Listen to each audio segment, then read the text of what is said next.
the down. Air down.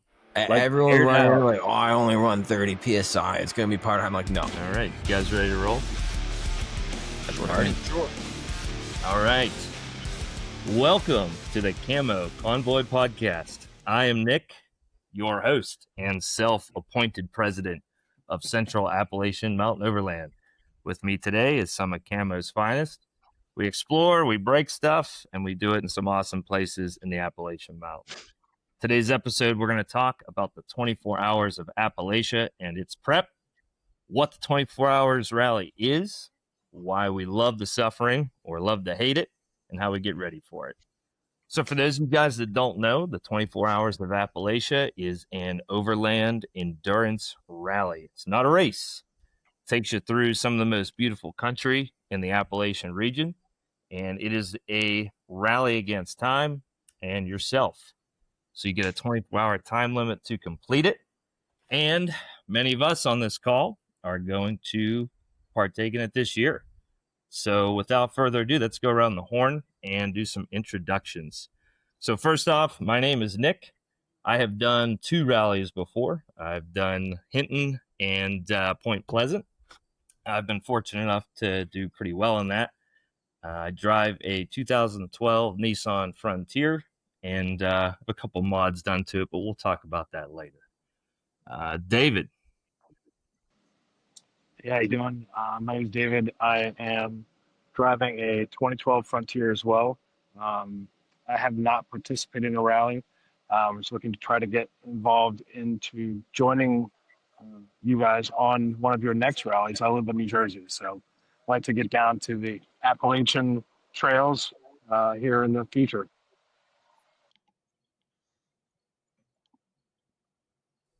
Awesome. Lance? Lance Cyphers. I drive a 2012 Xterra. I've done 1 rally. Didn't quite finish it, but it was amazing. I want to do the next one in March. I'm not going to make the next one, but definitely want to do more than one more.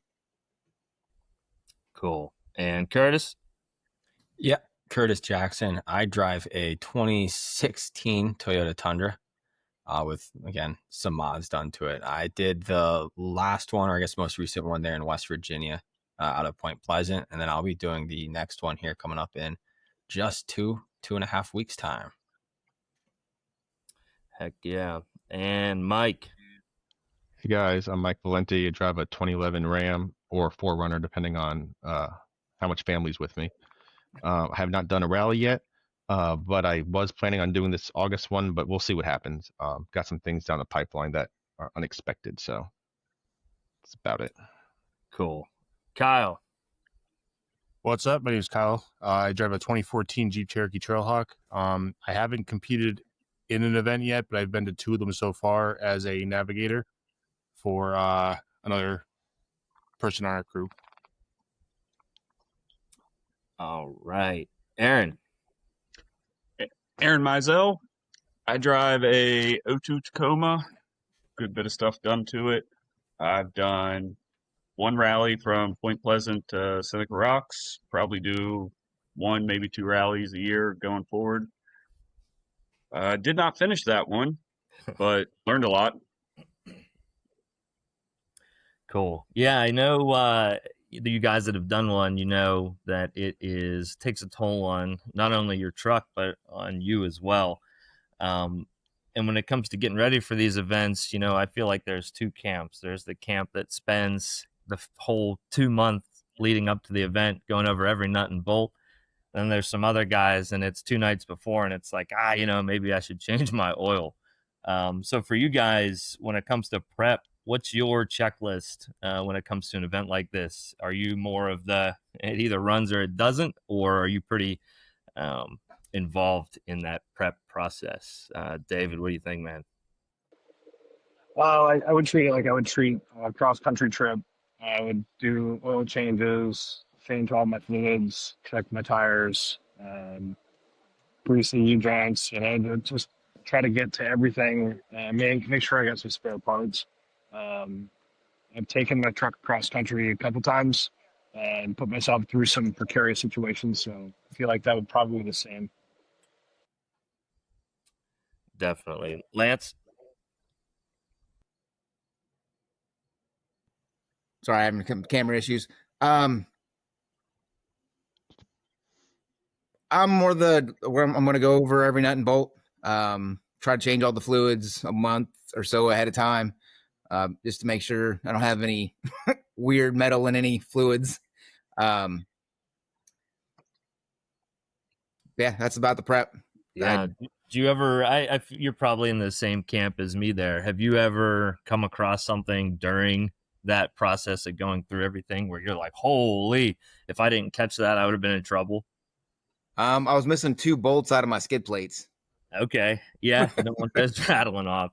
I recently had one. It was about a month ago now. And I don't even know why I did this, but I was greasing my upper control arm ball joints, and I leaned in and my hand touched my steering shaft, and the shaft went gunk.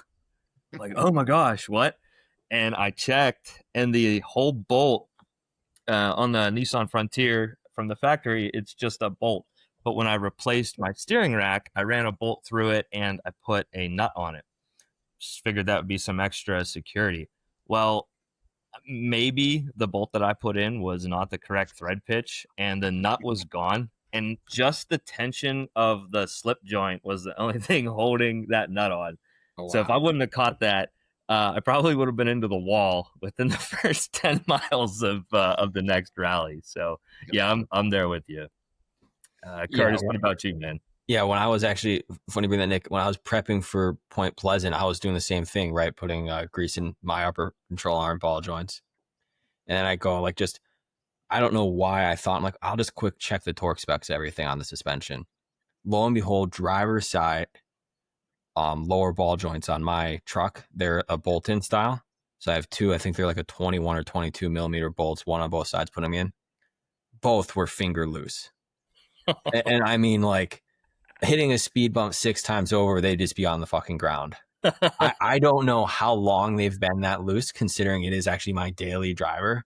But I'm like, gosh. So thank God for like whatever was going on in my head. I'm like, I should check those quick, right? Yeah. But I mean, otherwise it's pretty much just that, right? Just put grease here and there, make sure my fluids are up to spec. I'm not going to do an oil change if I don't have to, right? If I did 1,000 miles before, it's good enough. I mean, my perspective is like, especially after doing, Point Pleasant, you'll find something new to break that you weren't going to be prepared for regardless. Yes. So, like my thoughts, like I have this, massive, prep list for next 24 hours on the whiteboard right next to me. And I'm like, yeah, a lot of it's like nice to do stuff, not must do stuff. Right. Yeah.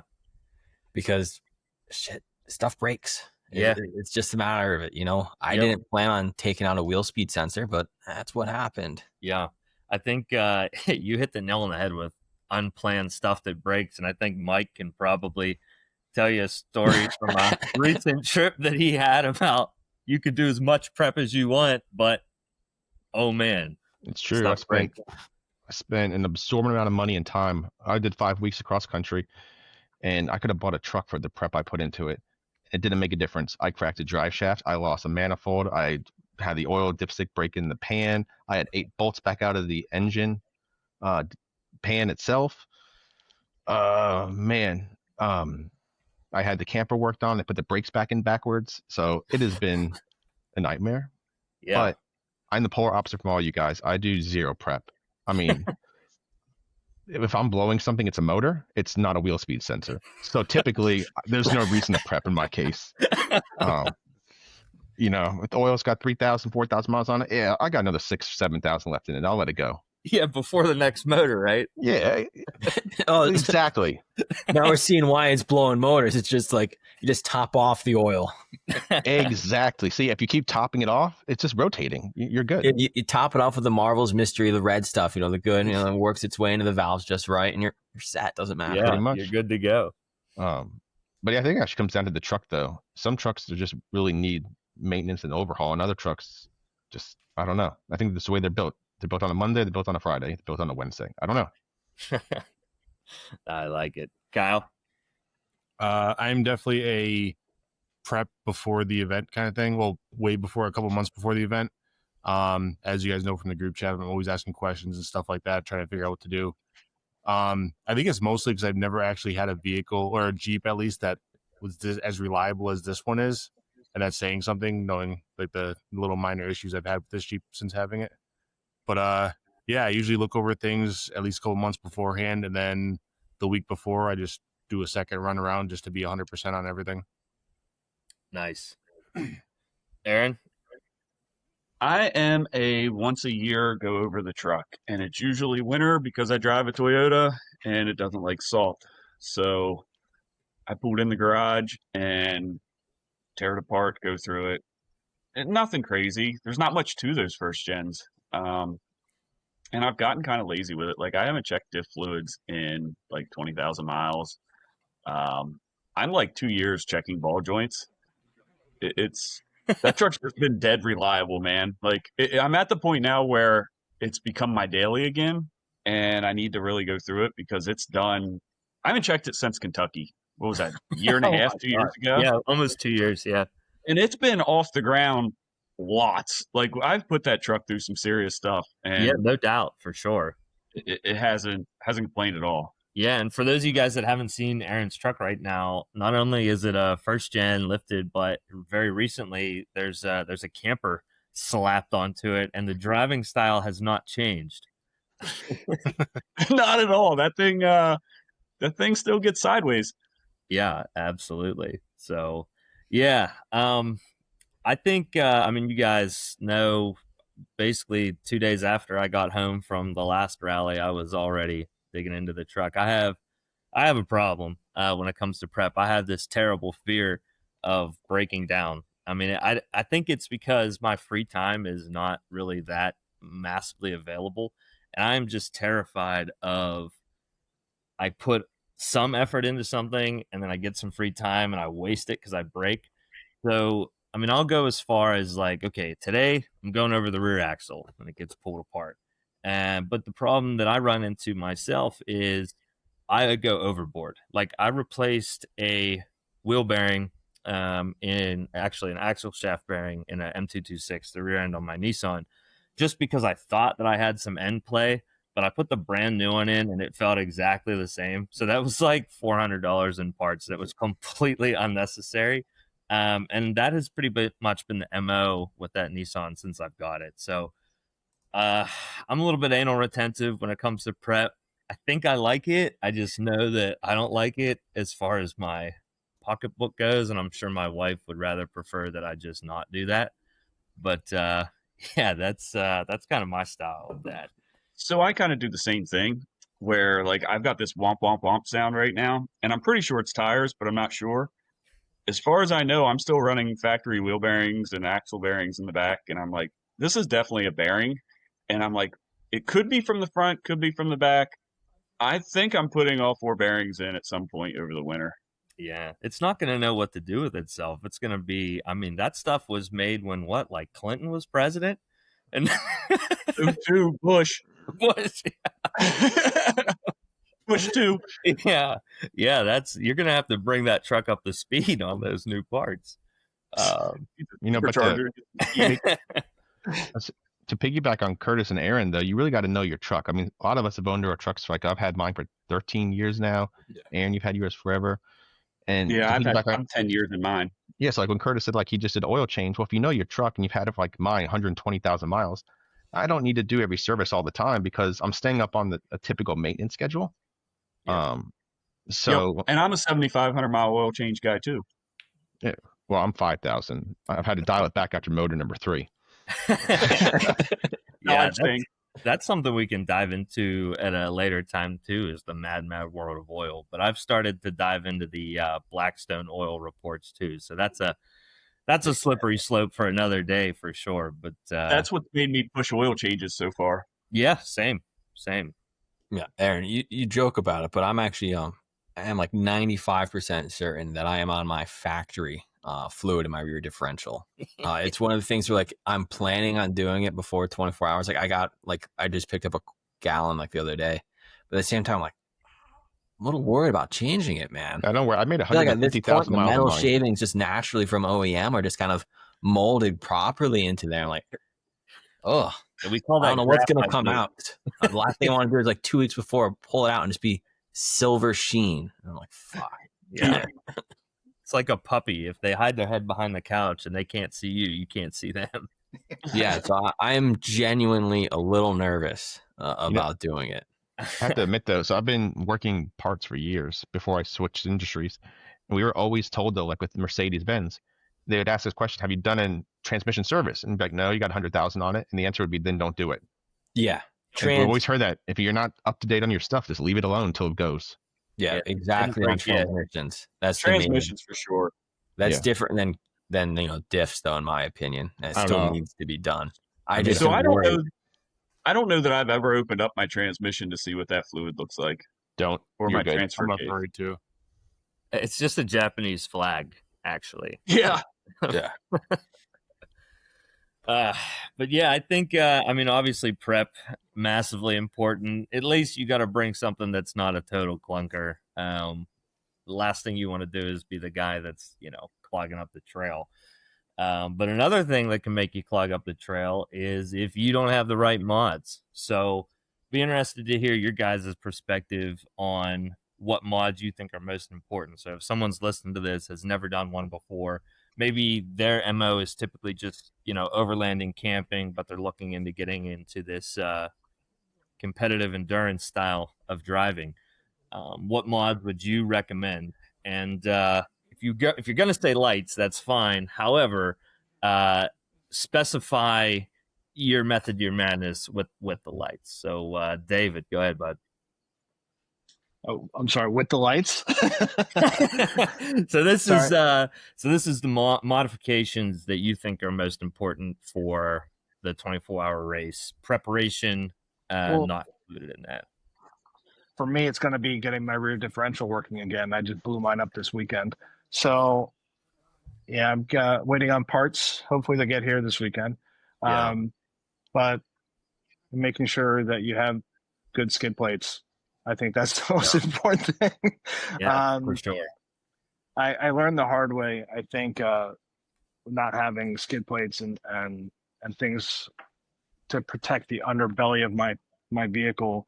I'm paying the price for it now. Probably about 15,000 miles later. Dented oil pans, spider gears gone, things like that. Just a lot of banging around back there. So that would be my recommendation.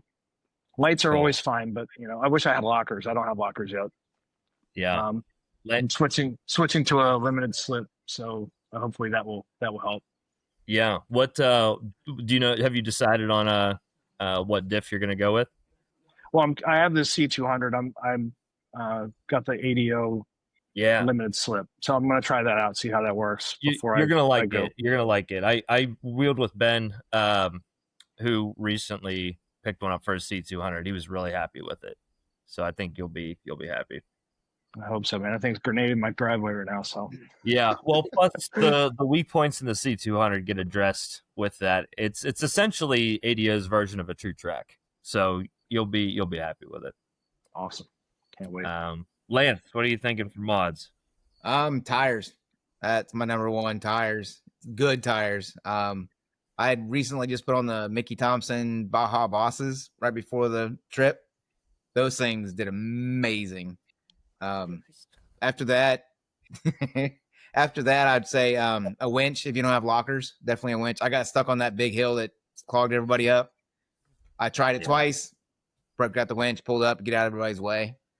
I did actually just put a locker in my C200. I put the TRE locker this past weekend. So we're going to see how that works. I know it's a Chinese locker, but there's only so much. They're pretty proven. I've talked to a couple guys that run them in X's in the Frontiers, and same deal. They're happy because just like the ADO's version, it addresses the weaker parts in the C200. So I think you'll be happy with it. Yeah, I think if I had that, I would have went right up that big hill that got eaten up because we were right in the middle of the pack, and it was just tore up when we got to it. Yeah, but yeah, tires definitely. There was a lot of mud. Just to have something that can eat through mud. I wouldn't necessarily say you got to have like super swampers or anything because you're going on a lot of dirt roads and stuff. But something's tough. I know a lot of our Subarus had an issue with blowing tires. I think 3 of them went out because they didn't have any more spares. Yeah. So Yeah, 5 tires minimum. I think that's the best mod, right? Making sure you have a full size spare. Is that Last 5 thing you want to be spares doing or is putting 5 on your regular? last thing you want to be doing is put on your factory 32-inch tire that you got when you're running on 35s, right? Yeah, Oh, yeah. definitely. So Curtis, you're definitely team tire. Oh, 100%. I mean, I think 2 weeks prior, I also just I did Kenda Clever RTs in a 35. And Yeah. I mean, game changing, phenomenal tire all around. I did not get hung up on that hill that Lance did on his Baja Bosses ATs. And I don't have a locker either. So, do that with what you will. I didn't even have to use my winch once. Nice. Mike? Yeah. But I just got out of everybody's way. I could have taken it a couple more times, but I was like, everybody's lined up behind me. I knew everybody was pissed. I'm like, just get the lock, just go, just pull the winch. Yeah. So for this specific event, I actually think that lights are more important than other events, only because it's a 24-hour race. And watching Nick on some of his videos in the snow, and I mean, in this case, it's August, so it's not as bad, but there's a lot of dark out there and there's a lot of obstacles. I mean, I didn't run a locker up until recently for 5 years in my truck, and I hate to say it, but I think the lights might be more important just for this specific event. I would agree with that.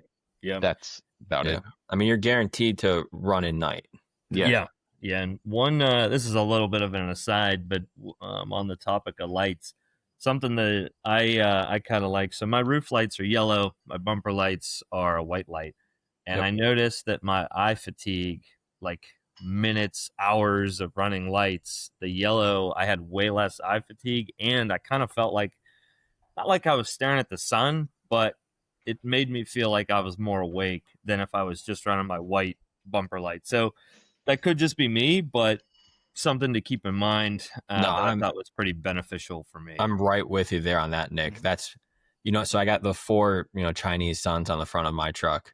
That's why I actually have them wired separately. So the outer 2 are amber covered, the center 2 are white, but I have them running on 2 separate switches. Okay. That way, if I want to run, ambers only, I easily can, or whites only, I can. Nice. I've been playing with that with the covers, using an amber cover and taking them off. And I'm like 50-50. Like sometimes I like the amber, sometimes I like the clear. Yeah. Or white. And I got to add to this that I have the Forerunner's got Baja designs, the Ram has Pia, and I've also up to Nightlight. I think in this case, you're better off just having something, even if it's Amazon, just for this particular race to make sure you can see the obstacles. Yep, 100%. You don't have to go name brand. And I ran a $42 curved LED bar for 8 years, and I still think it outperforms what I got now. I mean, it might. Yeah, honestly, I mean, don't get me wrong, right? Like if I could afford to have LP9s and LP6s wrapped around my truck, I would do it. However, here's what I'll say. When the Oxbeam Ultra series came out, I thought, wow, that looks like an LP6 and it's priced like a poor person. So I'm going to buy that. And I did. I bought 4 of them and they have been awesome. Now, I will say in 2 years span, all 4 of those lights have got water in them. However, the second that I get water in them, I send an email to Oxbeam. 5 days later, 2 brand new lights show up. So I've spent $450 on 4 lights and I've got 8 lights for $450. And the next time that they get water in them, which is probably going to happen, I'm going to get them again. Now, I have never had the luxury of buying a LP6 or an LP9. So I don't know what happens when, I'm not familiar with Baja Design's warranty. I'm sure it's probably similar. It's better than that. If the paint chips and you send them an email, they will send you a new one. All right. I mean, that's pretty good for, $1,000 for the price. It better be like that. That's all I'm saying. But there's a catch though. You got a hard time. It's you not got to worth send it. your other one back. They don't let you just keep it. Well, yeah. Well, I get to keep all of my junk Chinese lights. Yeah, I kind of like Oxbeam setup. Yeah, my tractor is wrapped in Chinese lighting. Kyle, most important mod. For 24, I'd have to say the same as everybody else: tires and lights. Tires obviously for good traction with all the different variables of ground that Jed puts us through, but then also the lighting from 9 o'clock at night to 5, 6 o'clock in the morning. Yeah, be able to see everything real good. I need to ask a question because I haven't been on one yet. How about fuel? Is fuel a big deal to carry through? Because at nighttime in West Virginia, it might be hard to find stations. Yeah. You took the words out of my mouth. Yeah. That's why we didn't finish. Part of it. Really? Yeah. Yeah. I passed the gas station at like 11:15, and I was like, we'll find another one. Negative. Yeah, I don't have a fancy aux tank or anything in my truck, but I have a rack set up so I can carry 4 VP tanks as well as a 5-gallon military tank. So between that and my 38-gallon factory tank, I can easily carry enough fuel to run for about 600 miles range plus. That's pretty good. Yeah. And shout out to Max So my Fultz. If plan anybody was wants to to carry more. scrap- I'm sorry. Good. I was gonna say, if anybody wants fuel cans, Max Fultz made something for me, and he's got designs for it. So you can reach out to him through the CAMO page, and he they will look make phenomenal. you that stuff. Yeah, Yeah. They look really slick. Mhm. and that'll Yeah. help you When I with more get a fuel. bumper, I am definitely hitting them up for a set. But he Yeah. built it so you can even mount it in your bed if you need to. So it's got multiple mounting options, which is really cool. Also, the fact that the logo matches up with the graphics on the cans. Dude. Yeah. Yeah. It is mint. That's MBM Fab. So a little shout out for Max. Check them out as Pennsylvania. Yeah. So for me, I have 2. The first one is tires, for sure. So in both rallies that I've done, I've got a flat in both, and I've had to change tires twice. The second time that I changed the tire, I was in such a hurry because I didn't want to screw my time up that I didn't secure my jack properly. And I sent my jack like a kamikaze through one of the deck drawer in the back of my truck. There's like a 6 by 6 inch hole where it literally just punched its way through and then went into the drawer. So yeah, this time I bumped up to a 35-inch Kenda Cleaver MT. I'll be honest, the only reason that I moved to 35s is that I can start in the front and I don't have to deal with traffic. If I had my choice, I would 100% still be on 33s. I like to be faster. I never had an issue being stuck. And the 35s are heavy. And honestly, I hate how my truck handles on 35s. On 33s, it was so much quicker. The turn-in was so much faster. 35s, it feels like I have like a rooftop tent on top of me at all times. So I got to get used to it. Yeah, I got to get used to it. I mean, the saving grace is it looks sweet. I mean, it looks really good.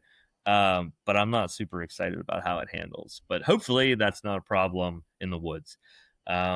My other most important mod, which we brought up a little bit here, is fuel. So I'm going to out myself, my little secret here. Under my soft topper is a 23-gallon auxiliary tank with a transfer pump and a 12-volt solenoid. So as I'm driving, there's a point on my fuel gauge where I kind of know exactly where 20 gallons is.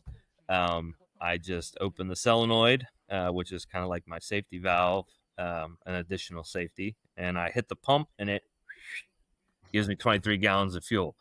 That worked extremely well in the last rally, with one exception. I accidentally I left about 5 gallons in the auxiliary tank, and somewhere on Canaan Loop I hit the button for the pump and I didn't hear it. It's on my fuse panel and I didn't notice that I did it, but I left the solenoid closed, so the pump was just suctioning the heck out of all of the lines. How it didn't burst into flames, I have no idea, because it was just pumping nothing for who knows how long. But I looked down and I was like, oh no, that's not good. I have since wired them together, so when one is on, the other one is on. So that's good. So those are my mods that I think are most important. If I had to pick a third, I would say a skid plate that covers the bottom of your rad and your oil pan. You can pretty much take a stock truck on all this as long as you have good tires, with the exception that when you run something over, it doesn't break your stuff. And with no skids, you're going to have to be a lot more careful, especially through any sort of obstacle. Yeah, and if I can add one auxiliary and audible here that I just thought of, a proper toolkit. And I think that's really important when I say proper. I mean, like, you can get the mechanic set, from Harbor Freight. It's got everything you need, but remember what mods you put on it. For instance, I have SPC upper control arms. So that's a 32 millimeter socket for my ball joint. Well, I hit a tree really hard and that ball joint sucked itself all the way in. And, I'm in town here, middle of nowhere, can't find anything. I'm looking at it, I'm like, all right, cool. I'll just pop that out. And then I'm like, I don't have my 32 millimeter.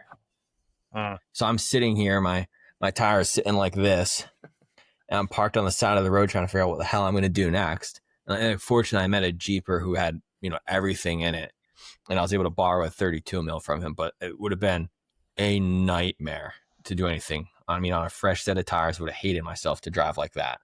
Yeah. Would have done it. But I think the biggest thing really is your toolkit, modify that. Yeah, for sure. I like that. So my mods are kind of a little different. I think that driver comfort makes a big difference. Like, I had just put new suspension seats in the truck, and after 18 hours, I got out of the truck, and it was like we hadn't even drove anywhere. Like, we were fresh the whole time. Having food in the truck, hot food, like we had an air fryer in the truck. We were making bagel bites going up that steep hill. Knew you were Like, going to say it. Yeah. Like, just having that level of comfort over the whole trip is game changing. That you don't hit the fatigue. I bet I drove at least 12, 14 hours of that, and I was still going strong at 4 a.m. We're gonna have to have a cook-off between Marco and Aaron one day because I don't know. While moving. Yeah, while moving. I had to nick a burger last trip that blew his mind. Yes, absolutely. So with obviously the route itself is challenging. We know we need mods for it. We need to prep for it. But how about the actual routing and mapping itself? What does your map prep and what is the role of your co-driver while you're driving? What does that look like, David? I'm gonna try to download all the maps for any trail before I get there. I have a Wii Boost on there to try to give me extra satellite for my phone, just so I have everything ready. I'll download it to my phone as well, just in case. And hopefully the person that's with me can navigate. I mean, that's always questionable. But and having just taking the time to try to go through those trails and see, are these I've never been on these trails that you guys are going on, but I know that up here in North Jersey, we end up going through the woods at some point where there is trail. And so you have to kind of make sure that you're heading back to a proper trail so that you can get on a map, or otherwise you're just creating new pathways for somebody else. And hopefully there's an end, which I found out a couple of times that there's not. I've had to turn around and waste a lot of time. So, Lance. Onyx has been great. I got to tell you, it's one of the best. Yeah, right now I just use Onyx. I laid out the whole route offline so I could follow it on offline. I'd like to get to know how to use the Gaia maps a little bit better. It's kind of deep for me and time playing with it and things. Co-driver, pretty sure she was just giving me food and telling me when I missed a turn about 5 miles too late. So, no, the co-driver, she caught me a couple times on turns. Hey, you got one coming up.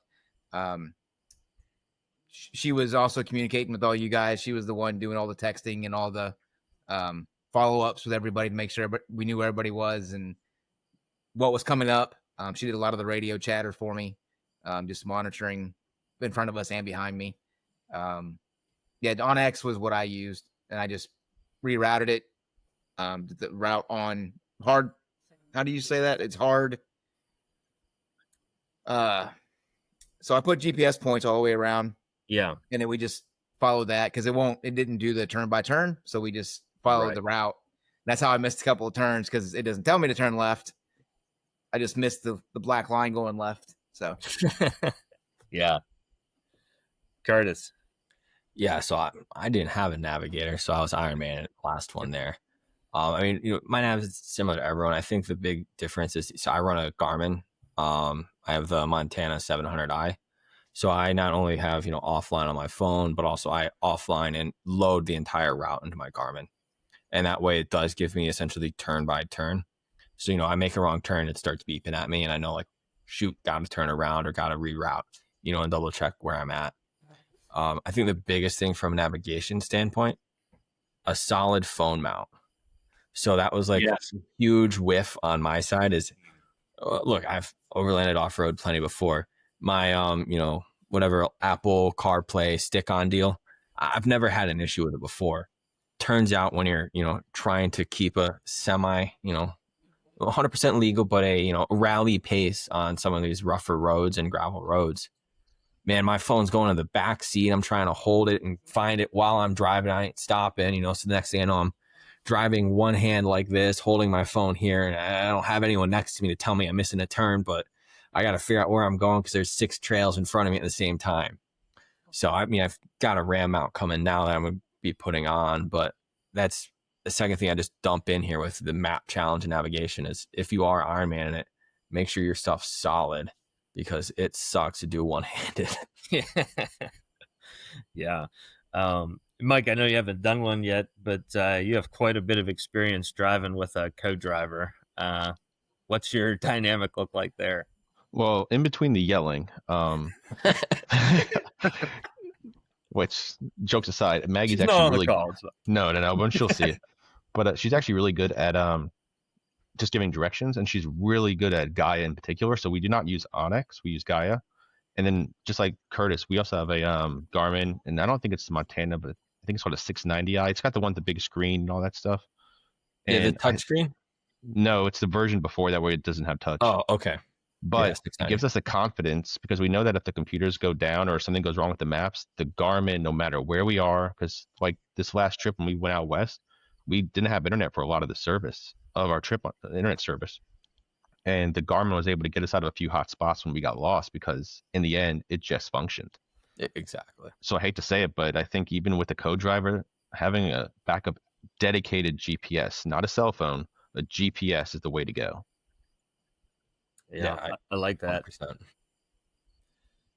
Kyle, what are you thinking? You've been a co-driver before. I have been a co-driver before. Just like everybody else says, you need something as a backup. You need something sturdy to hold your phone or tablet, whatever you plan on using.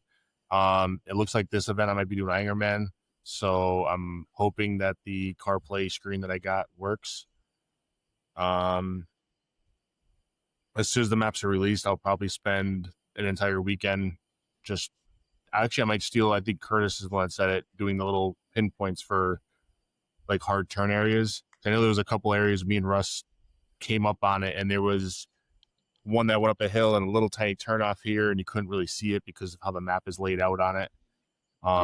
So I might try studying those and just follow the map where it goes and just try to do little pinpoints of areas that you can't really tell which direction you got to end up going. Nice. At least in that like quick moment. Yeah. Aaron, how about you and Chef Boyardee?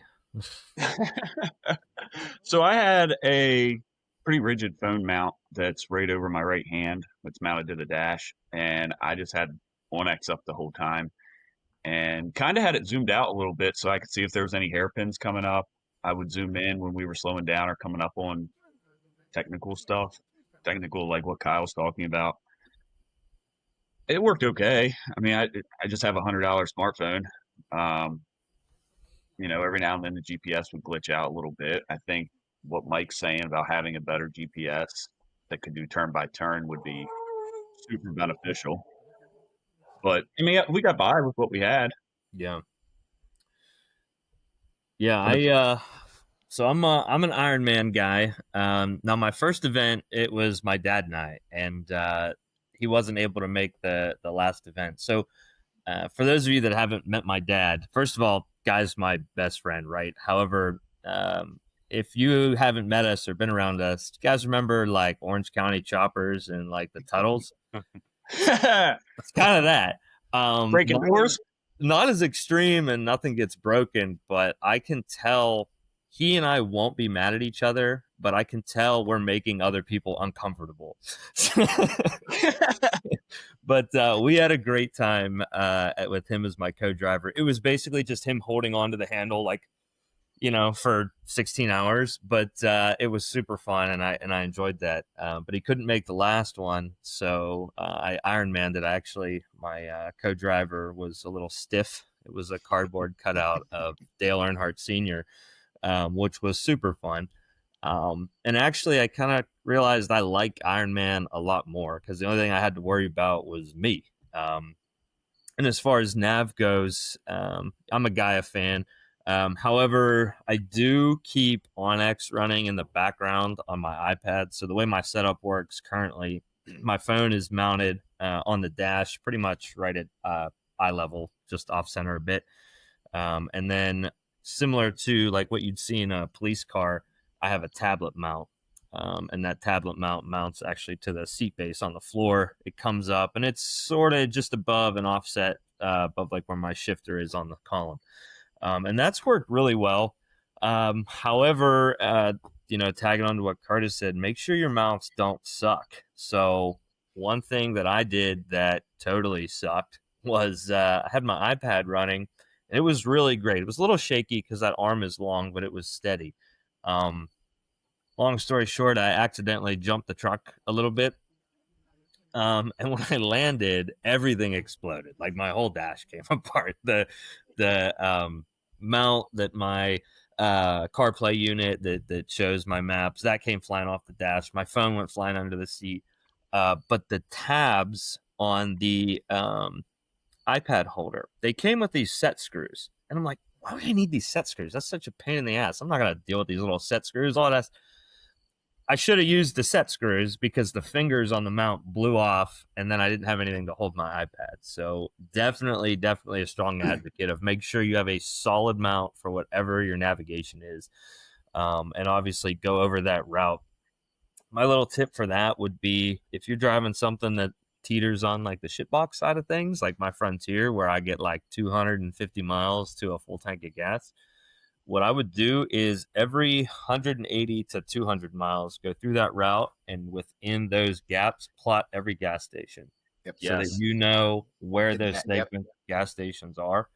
And if you kind of want to take it to the next level and meet some people, next business day, just give those guys a call and say, hey, I might be coming through at 2 o'clock in the morning. Are you guys open 24 hours a day? 100%. And honestly, the more calls those people get, they may actually stay open. And, a lot of times with businesses like that, I mean, I can think of some in the first Hinton Rally, they contacted Backroads after the fact and said, we made more money in selling energy drinks and snacks yesterday than we did in the last quarter, and that means a lot. And I'll touch on that later, but I do think it's important that you do make stops and support those folks that are staying open. And I think an interesting part of the feel for this upcoming Hinton is the fact that, the last map was, in fact, that clover leaf. So, you said 180, 200 miles. I mean, you're going to be passing through roughly the same part of town, 4 or 5 times a day. Yeah.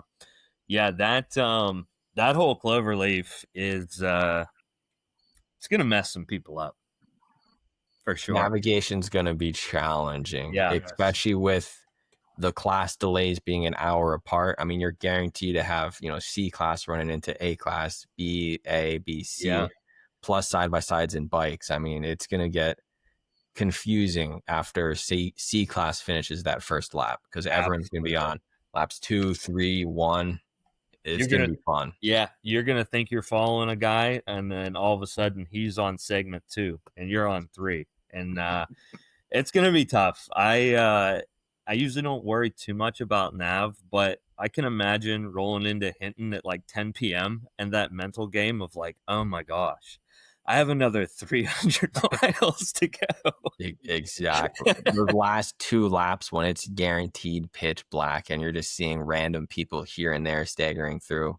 Mm-hmm. But especially being a choke point, you're guaranteed to see someone each time you run through Hinton. Yeah, absolutely. And that's yearning for your hotel up the hill. That's one of the main That's reasons what's why I was trying to attractive find about. Go ahead, Kyle. That's one of the main reasons why I was trying to find a navigator for this event, is because all the other ones were just one big loop or a straight shot from one to the other. This one, you got to remember, you're going to do one, then you're going to do another one, then you're going to do another one. You got to go back to that first one again. It's going to be, it's going to be a challenge. Definitely. It's going to be fun. Yeah. I'm It's excited. attractive though for lodging. Like it makes it. The last time we camped the night before and having to carry all that stuff throughout the whole trip was awful. Like anytime I needed in the bed, there was my tent cot in the road. You know, and the way we were driving, it was on top of my fridge most of the time, which sucked when I needed a drink or bagel bites. So, as I know, I guess we talked about this a little bit, but for those of you that have done the last one, what lessons do you think you learned from last one going into this one? Or if you could make a change, could have made a change, what would it have been? We're a little bit out of order, but Lance, what do you think? I wish I would have changed up my brake fluid, because I'm pretty sure I was running on maybe factory brake fluid. Brakes, after coming out of some of those turns and roads and stuff, you would just go to the floor. I went to turn into a gas station and it just kept going. So that was actually why we dropped out, because my brakes were just so faded I couldn't stop. So we decided to call it a night. Lights, I did put some more lights on my truck. I only had my headlights, bumper lights, and some ditch lights. My co-pilot, she got really car sick at night, just because the field of view was just so small and everything was coming up so fast. Yeah. So she wasn't against me going, okay, let's go to the hotel. But yeah, definitely doing fresh. I had fresh brakes, didn't do the brake fluid. So yeah, that's a good point. Really good point. It put in some good brake fluid, and probably carry less. We had a lot of food with us. Probably too much food. We had a tent and stuff like that. We even had a hotel, but we didn't know what would happen at night or anything like that. So we brought up probably a little bit too much stuff. And then have a better navigation. I used actually the bullet point. I think it's a bullet point mount system. Okay. It's really good. But I would have liked to have one of my tablets up instead of just my phone. The phone was kind of hard to follow sometimes because it was just so small. Yeah. So those are things that I'm looking into doing differently. Nice. Curtis? Yeah, I mean, I learned a lot. And like we've touched on so much of it, Nick, strapping things down. Yeah, I too sent a Harbor Freight Badlands jack straight through my deck top, right? I thought, oh, shoot, my cooler just sitting next to me in the passenger seat would be fine. It's not. I spent 30 miles with one hand like this, holding it down while I'm trying to put a ratchet strap at each little stop sign. I think one of the biggest things is the mental aspect, and we really haven't talked about it much. Like, so I DNF'd out of Point Pleasant, unfortunately, right? I lost four-wheel drive when I lost my wheel speed sensor there. And, I think for me, I'm not too worried about the navigation when it comes to having a co-driver, but having someone to spitball with, bounce this and bounce that off with, I think's awesome, right? He's like, the whole time I'm sitting there stuck in the middle of nowhere trying to figure out if I'm going to finish and just run it in two-wheel drive only or not, right? Yeah. And I'm like, I know the finish line, back then was nothing but ice, and two-wheel drive is probably not a great idea, but I know I can do it. Yeah. But at the same time, like, the last thing I want to be doing is a suckfest winch line running for 4 hours straight from 1 a.m. to 5 a.m. by myself. Yeah. And that really is what pushed me. I'm like, I got to call it. And I got to be somewhat smart about it and just back out. But, you have that navigation there. You have maybe another level head, maybe not, but it doesn't matter because you can balance each other out. At least in that case, I would have had someone that could just run winch line for me. Yeah. Yeah, definitely. Yeah, I think, obviously, like, bowing out absolutely blows, but without two-wheel drive or without four-wheel drive, I think you made the right call. That last dash in through Canaan, oh my goodness, not fun. Ice two-wheel drive, been rough. Yeah, exactly. After seeing your video and everything there, I'm happy with the decision I made. I still like it still pains me to this day knowing I pulled out because of something so silly and something I definitely could have done in 2-wheel drive if I just wanted to deal with it. But I'm happy with the decision I made. Yeah, for sure. Kyle, I know maybe something you saw as a co-driver, something that you'd change or like lessons learned. As a co-driver, probably not much yet. Just because me and Russ pretty much did a pretty good deal. I think we had Patrick with us last time when we did Kentucky. So I'll speak on that one. Kentucky, if you're ever going to do it, make sure you're in a vehicle that can handle it, because that trail was an entirely different animal when it came to the other 24s that we did. But as a driver, I mean, I can't really speak from experience yet, but I'll steal a little bit from Curtis said. Just try to have a navigator with you, or even just a co-driver. Somebody that way when you're tired, you're able to. Am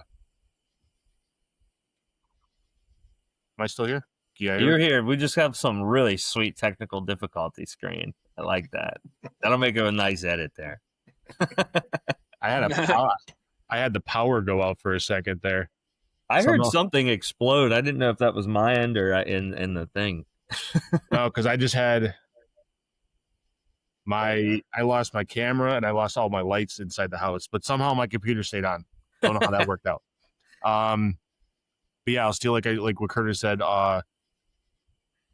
Going Ironman is probably gonna be a fun time, but having somebody there that to BS with, to keep you awake, to try to talk to, and then if you do get stuck, somebody that can go out there and actually run the winch for you, like run the winch line for you while you hit the switch, could be a big help. Definitely. Aaron, what are you thinking? Fuel. That was the big thing that killed me. Was I carried 10 gallons of fuel pretty much back by the tailgate, and it beat us up. And I wish I wouldn't have carried that fuel the first 12 or 14 hours. I wish I just would have carried empty jugs, because during the day there was fuel readily available. And after it got dark, I could have hit a fuel stop, filled the tank, filled my jugs, and we would have been good for the rest of the night. I mean, that's ultimately why we didn't finish Point Pleasant, was we pulled into Mower Basin. I'm looking at my average fuel consumption at 2 gallons an hour. I'm thinking, we got snow. I'm looking at a quarter tank of gas. Like, if we run off the road up there, it was 20 degrees with the wind whipping that night. Like, it becomes a life-threatening situation. Yeah. Like that that's probably the takeaway of what you learn on your first trip, is that there is a safety aspect you have to look at. Like, you can get yourself into very dangerous situations. Like, we were running up on those cliffs and stuff at night fast, and you know, it's sketchy. Yeah. I mean, I know I was I mean, I took her off the road. I went up that embankment. How there wasn't a rock or anything there. I mean, it was as smooth as could be. I couldn't have picked a smoother place to do a wall ride. But I mean, a foot or two in either direction, and I'm on my lid. You know, my day's over, and the truck's gone. You know, I mean, it's that's what I was worried about too. That or smashing a radiator, going straight into a tree and just tearing out the front end, because then you lose your heat. Like, I can get broke down as long as the motor's running and I got heat. We can wait for somebody to come past, but we were not equipped to survive winter. You know? Yeah, that's a good point. I don't know that I was. If I didn't have the truck, I packed really light, and I don't know. I would have been struggling in about an hour. Yeah. But like, there wasn't firewood to find. There was 5 inches of snow on there, and by the time we hit it, it was packed down pretty good. It was a sheet of ice. And I'm looking at having 2 auto lockers and mud tires. Like, I'm not in a good situation there anyway. I'm going to be all over the place. I'm going to have to take my time. Yeah. And then the likelihood of us running off is pretty high. So that's what called it for us. We were like, no fuel, terrible conditions. It's not worth it. For sure. Yeah, but I mean, you run off, man. Hopefully, you at least had a couple of bagel bites in this situation, like while you're waiting on something. That's true. Until the battery dies. Oh, yeah, I think man, I think my lessons learned, uh I'm gonna make enemies. I don't want to make enemies. I wish that I was more vocal about passing. You were. We all heard it. Yeah, but I felt like I was being like, I was trying to be as nice as possible, because I genuinely like everyone there a lot, and I don't want anyone to be like, oh, that Nick from CAMO is such a jerk. But like, dude, those first 2 hours were really rough. And Yeah. like, I'm not saying I would have pulled the W, because I mean, Eric was really moving, and he got out early, but I think our time difference was like an hour, and I know that I did like 20 miles an hour slower than I wanted to for like 2 hours. So it would have been a lot closer, and I would have been really happy with that outcome. But honestly, if you follow the sport of rally racing, you could be in Portugal, and there could be a herd of sheep in the middle of and that's just what happens. So at the end of the day, it's not a race, but at the same time, a lot of prep goes into it. And I think with the class differential, I think that's going to be a really, really great add-on. I think that you're going to still have a level of competitiveness in that B class, but you won't have, no one's going to, it's not going to ruin their day if they don't make a time. And same thing with the A class, where it's competitive endurance. I don't think you're going to have guys go out there and act like jerks. If anything, I think it's actually going to make it safer, because that level of being impatient is way more dangerous than being free spirited. I know for certain there were times, and there was at least one pass that I made where I was like, man, I probably wouldn't have done that given any other circumstances, So I think that the classes are going to be a really good thing. So yeah, I think that would be my lessons learned. The other one, definitely a stronger tire. The ATs that I had were okay, but two pretty severe flats from that same tire set, or same tire in 2 consecutive rallies, flatted out the same way. I think it was probably time to move on to something with a higher load rating and a little bit more tread. So the last question that I had for everyone here is, for those of you that have done this, what is a tip that you have for a new driver, or someone listening that might want to get into this? And if you haven't done it before, which I think everyone in here has now, I would ask, a question that anyone has. But Lance, what would your best tip for a new driver be? Wow. Don't be scared. Just go for it. But keep it safe. If you feel unsafe to do something, turn around, drop out. With my brakes failing, I was like, I can still go. I'm wide awake. I've got plenty of energy drinks, but I knew that I was going to have to push it for the last section, because we dropped out at the second checkpoint, the third checkpoint. But anyway, we dropped out. I was like, it's time to drop. I don't want to push any harder than I already am, and it's dark. So knowing your safety limits, make sure you have a good navigation system. Yeah. Don't try to just go off Google. Make sure you have something that is going to get you around where you need to go. Definitely. Curtis. Yeah, I mean, I'll piggyback a little bit off what Lance said there at the first thing there. I think the biggest tip and everything, and something everyone should take in mind, is check your ego and have fun. It's not a race. It's a rally for a great cause, and everyone's out there to have a fun time. We talk about mods and this and that, like we put on our truck, but like, guys, it doesn't matter. Because next thing you know, you'll see, someone's on a long travel build with a, stock cross trek, just hobbling past them, right? It doesn't matter. We're out here to have fun, so just check your ego at the door, slow down if you're getting nervous, listen to your gut, and just have a good time. Like, navigation's on point. Just be safe, right?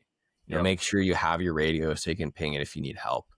and everyone's out there for the same reason. Everyone's out there to have fun. Just get out there. Yeah, definitely. Kyle.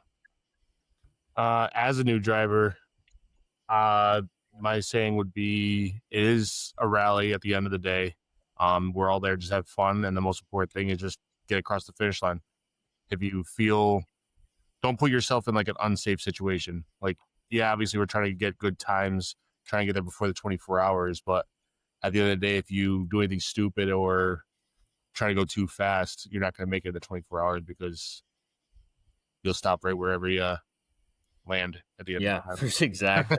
exactly. Aaron. I think I'm kind of summing up everybody here by saying you got to know your vehicle and you got to know your limits, and back it off to like 80% of both of those. Yeah. Being familiar with your vehicle, having a lot of seat time, and knowing what it can and can't do is a big deal. It keeps you safe. And then knowing your limits, not pushing until you're asleep, is Yeah, and critical. knowing your vehicle, know where everything is in your vehicle and how it works. The last thing you want to be doing is like, man, where's my winch controller? Man, that should be in your door pocket with your tree saver. You know, Yep. like you don't want to be digging for plugs. Like you should know where your stuff is. Yes. You should know what your vehicle does when it goes sideways in the snow. So that you're not freaking out. Yeah. And Like you did the perfect thing there climbing the hill when you lost the nose, going up over the bank. Yeah. Just you knew it. You knew what was going to happen. Yeah. If I would have either A, tried to overcorrect, or B, jack the brakes, it would have been bad. Both options would have been real bad. Yep. So yeah, you got to know your vehicle, and you mentioned something about knowing where your stuff is. And Aaron, you'll chuckle about this, but where was all my recovery gear, Aaron? In my truck after I picked it up at like hour 4. Yeah, we're cruising along through all these puddles and stuff, and I look up and I'm like, "Oh, that's one of those trasharoo bags or something." I'm like, "No, that's Nick's bag of recovery gear." I'm like, well, I'll find him if he needs it. Yeah. The buckles came apart on my bag, and every other trash bag, you name it, that I've had, I've always safety wired through the tire. Didn't on this one, and it had, I think, all of my rigging except for maybe a tree saver in it, as well as a dynamic strap. I think there was some lube, some oil, I think was in there too, all just laying on the road. What's funny about that is I jumped out and just picked it up and threw it in the back of my truck, and was like, "It'll be fine back there. It's going to ride." It was on top of my co-driver's bag of stuff, and it just completely covered her stuff in mud. Sorry, Julia. Yeah. On top of that, make sure your co-driver knows how to use your stuff. Brandon having a out and she'd never used my winch before. So we're sitting on the hill. I'm on the brake trying to yell at the window to, release it, and got to turn it back up. We should have gone over that days before. A little bit of practice on recovery. She needed to know how to drive my truck. If I got hurt, she needed to know how to drive it and use the navigation. And so, yeah, that's smart. Yeah, that's a good idea, Lance. I'm gonna steal that now because I should have a co-driver on this upcoming one, and I know for a fact he does not know how to use my winch because I've only ever done Gambler 500s with him, and well, I've never put a winch on a Buick. Yeah, having an experienced co-driver who's somebody that's seen what your vehicle's capable of and kind of knows what it's about is immensely beneficial. She's been on a lot of rides with me, but whenever we're doing it, I'm usually the one getting out, rigging everything up. She may be watching, but she's usually inside the cab. Yeah. And this time she jumped out and then she disappeared when she jumped out. And so we had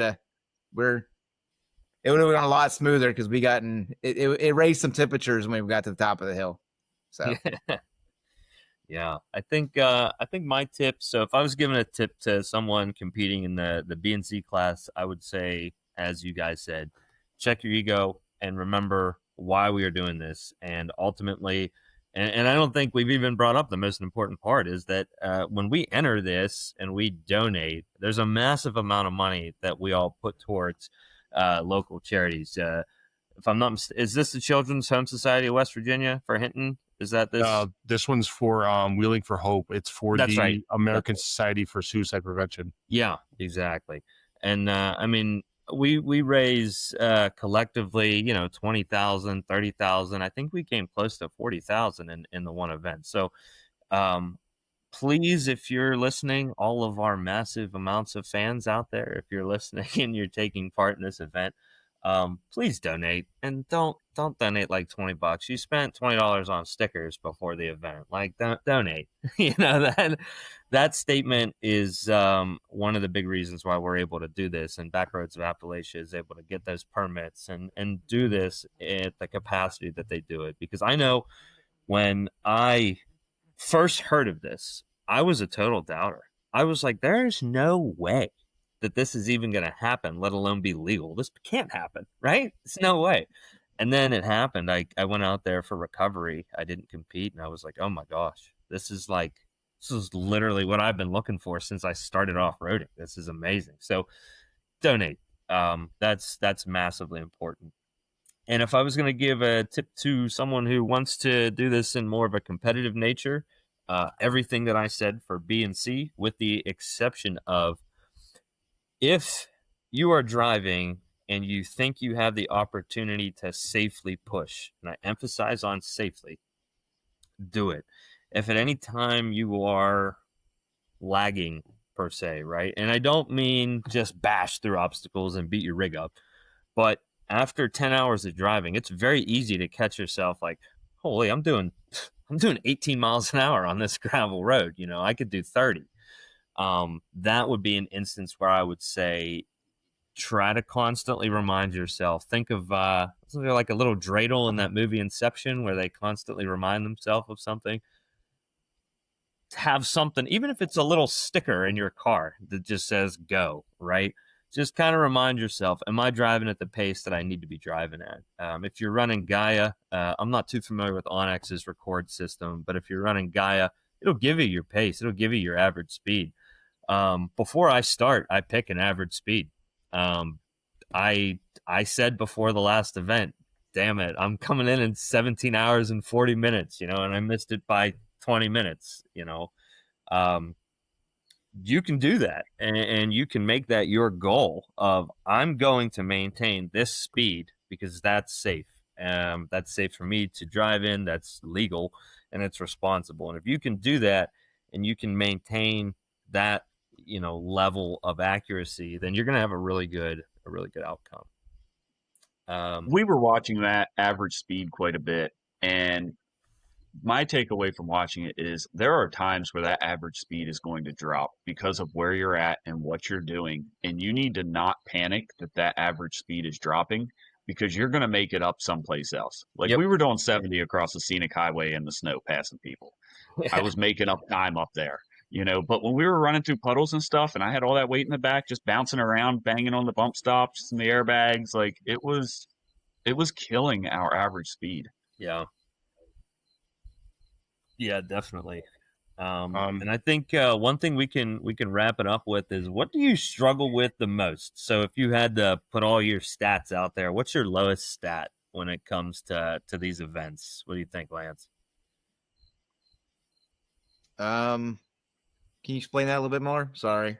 So this would be like, what's your biggest struggle in these events, whether it's staying awake or, the driving aspects, planning? I would say it was me passing. We got stuck in several trains, and the people in front of us were just yapping away on the radio, and they wouldn't give anybody a chance to kind of push their way into the radio to go, hey, can we get over? Because we got stuck a couple times, and I'd say 15 to 20 trucks behind somebody. And I think we were like 30 or 40 at one time. Yeah, it was some big trains going through some of the small gravel roads, and they had plenty of room to pull over. But I wish I would have asked a little bit, politely, but asked, hey, can we get by? Yeah. And nobody ever had a problem when you did finally get on the radio, when they weren't talking about their teeth sitting in their cup holder. we were able to get by. Yeah, So, definitely. What do you think, Curtis? Man, I mean, like the one I can't do anything about, right? Look, 2016, a second gen Tundra. It's a big vehicle. Big girl. She's beefy, and you know, I'm watching like Nick up there just whip around these tight turns, and I'm like, well, shit, that's a 2-point turn for me. I got to pump it into reverse, right? Like it comes down to knowing your vehicle, and it is what it is, right? I mean, I think outside of that, like if you're gonna mod your vehicle, just pay the money for what you should do from the start. I try to save money, put nitro chargers on there. I should have gone mid travel instead and just spent the extra grand. And that's, I think, what everyone does, right? Yeah. Oh, yeah. Yeah, I mean, I went through, gosh, I'm probably on my 6th or 7th suspension iteration, and, it's a learning curve. I guess when I first started, I didn't know what I wanted to do with the truck, really.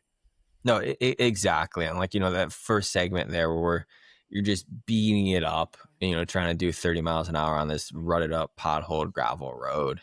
And I mean, I'm like, boom, boom, boom, boom for like an hour and a half. And it was at that point, I'm like, I regret everything I spent on these shocks, and I should have spent a lot more money on this. And this is uncomfortable. Yeah. You actually just brought up something there a little bit, or at least they made me think of it. I can't believe we haven't talked about it. I don't have a space for it, but we're going to talk about it right now. Tire pressure. Yes. Air the fuck down. Air down. Everyone running like, I only run 30 PSI. It's going to be part of. I'm like, no, look, I bumped down to 24, 25, and I usually run 35 that's on a full-size PSI. truck. And that's a full-size truck. And you know what? I should have gone lower. I'm going to be running, hinting at probably about 20 PSI. Yeah. And again, full size on 10 plies. Like, she's heavy, but air down. Yes. Because that's your number one thing for anything comfort. Yes. Not just comfort, but also the last thing you want to be doing is getting to a mud bog or a sandy spot and be like, oh, shoot, man, I'm on highway pressure. I need to winch out of this because I didn't take 5 minutes at the start of this to air down, and now I can't air down because I'm underwater. Yeah. And you will not destroy. Listen, you can go into any city right now, and there is a Mercury Grand Marquis or a Beauty Park Avenue or a Nissan Sentra, you name it, that is currently running 5 PSI for the last 9 months on the cheapest tire that Walmart has, and it hasn't blown apart. You're going to be okay in the dirt running 15 PSI for 600 miles, I promise. Exactly. It might feel a little floaty when you're on the highway running highway speeds, but think about it, remember it, and just be safe. Otherwise, it's the number one thing, and I can't believe we didn't touch on it until the quite literal final hour. Yeah, I mean, you gotta. Gosh, it's like non-negotiable. You are just a sicko if you go out there on street pressure. You're a pure masochist and doing it for the pain. You're just like, embracing David Goggins, embrace the suck. And that's the only thing you want out of this is just to give yourself a hard time. Yeah, just know your truck hates you. Like, it literally hates you. When you park it, it thinks about never turning on again. It hates you. So please air the thing down. You don't need to be down at 8-10 PSI rolling the thing off the bead for most trucks. And truthfully, I don't necessarily think that you need to air down to like rock crawling pressures, but definitely err on the side of this is my trail pressure with the mindset of I'm still going to be cornering in gravel, So do some experimenting. You still got time. Get out there, hit some corners at a spirited pace, air down a little bit and see what works for you. I'm down as low as 10, 12 PSI sliding my truck around, and I have never had a bead pop off. Yeah, I've only popped one off in Kentucky. I mean, it does. Yeah, especially a lot of the new, if you're running aftermarket wheels, I mean, half the manufacturers now have that bead grab tech, it seems to work pretty darn well. I think the only one I've ever rolled off is when I was in Kentucky, and I just slid off that hillside and landed on the sidewalk, and that was, I think, 10 pounds air. So, air down, please please, air down. If you get nothing else out of this, actually, drive safe, donate, air down. Those three, that'd be great. And you do those three things, you will have the time of your life, and it is 100% worth it. I mean, like, I did Point Pleasant not know what to expect, and now I am wildly hooked, and it is so much fun. Everyone's great.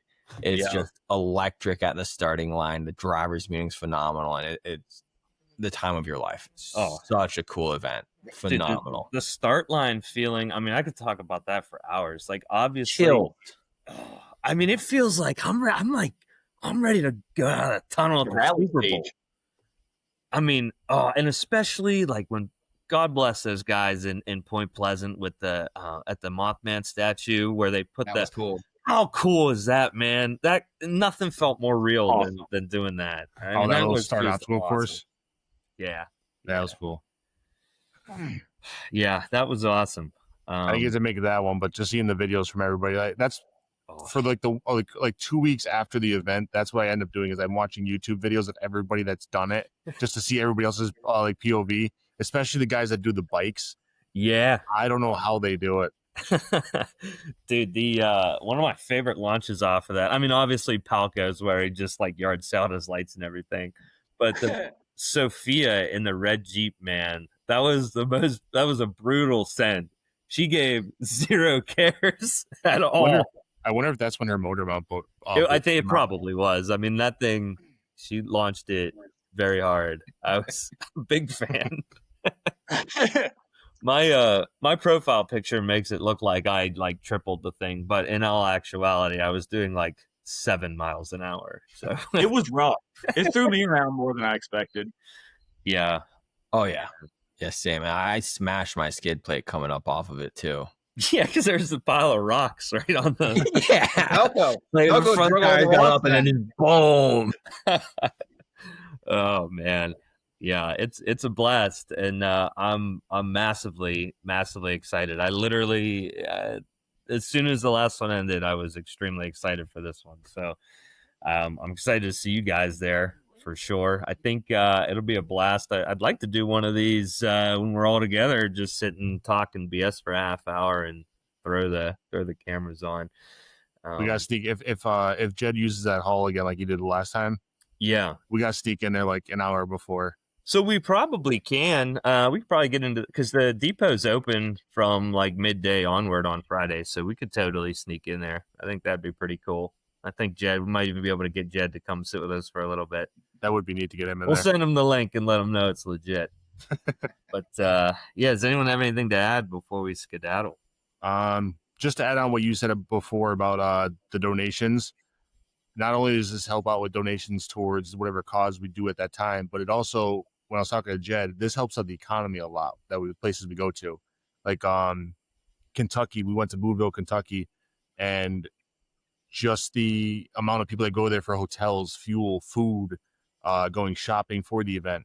Yeah. I think I'm not 100% sure on the numbers, so don't quote me on it, but I know when Jed released the paperwork or the numbers for last year, I think overall between all the events, I think we dumped like over $1 million into the economy. It's way more. It was, I'm sure. It was the economic impact study for 2024 was 90 million. Oh, was it 90 million? Yeah. Oh, yeah, I'm way off then. Yeah, it's math. It's a ton of money. Listen, it's rednecks with paychecks. Some of them are bigger and smaller, right? But I mean, but every dollar counts. Yeah, you think about and each obviously, person. They do Drift Appalachia and whatnot. And also, if you talk to the Backroads guys, it's Appalachia. I have narrowed it down to if you were able to walk to school on a sidewalk, you say Appalachia. If you couldn't, it's Appalachia. Appalachia. I think that's the split. After starting to do these events, that's how I started pronouncing it. I always thought it was Appalachia, and then after like meeting up you guys for finally starting going to these events and everything, I started hearing everybody say Appalachia, and I'm like, oh, I've been saying this wrong my entire life. I would have to believe that's the correct route, but I've always said Appalachia. I think the thing that needs to be in the back of everybody's mind too is that we're guests in these people's backyards. Like, there are people that live on these gravel roads every day, and they are not thrilled about 300 people come ripping past at 40 miles an hour, kicking up dust, Mm-hmm. whatever. So it's like you were saying, push and make up your time, but you got to be conscious about what Yeah. you're doing, who you're around, because there are eyes on us. Yep. We are representing this sport, hobby, whatever, at this time, and it can get shut down just because somebody's doing something stupid. 100%. Yeah. Yeah. If you're in a residential area, man, I don't care if you're side by side with your greatest nemesis.